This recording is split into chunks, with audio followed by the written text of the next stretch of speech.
Hi everybody, I'm Sean Payless with ProSymmetry, and today I'll show you how to add an annotation to a Tempus Insight Plus report.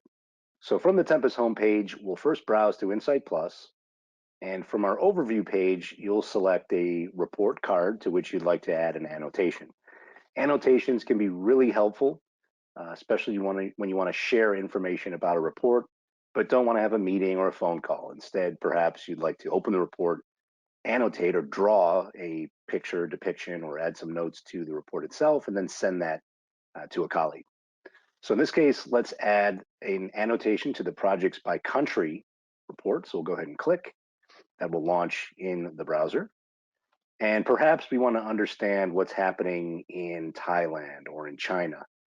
We want to ask some questions. So to add an annotation, I'll click on the annotation icon. We will take a snapshot.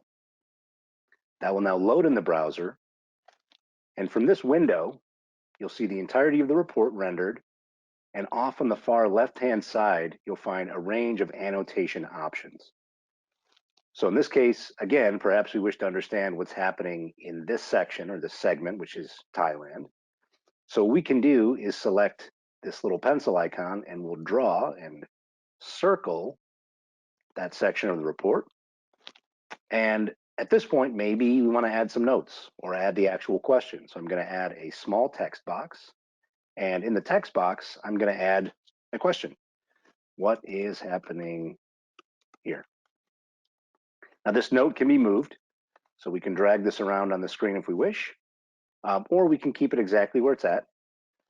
And then select download to capture a copy of the annotated report.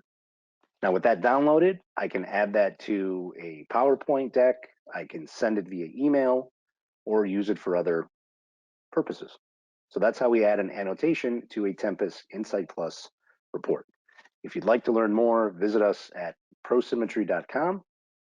Thank you very much.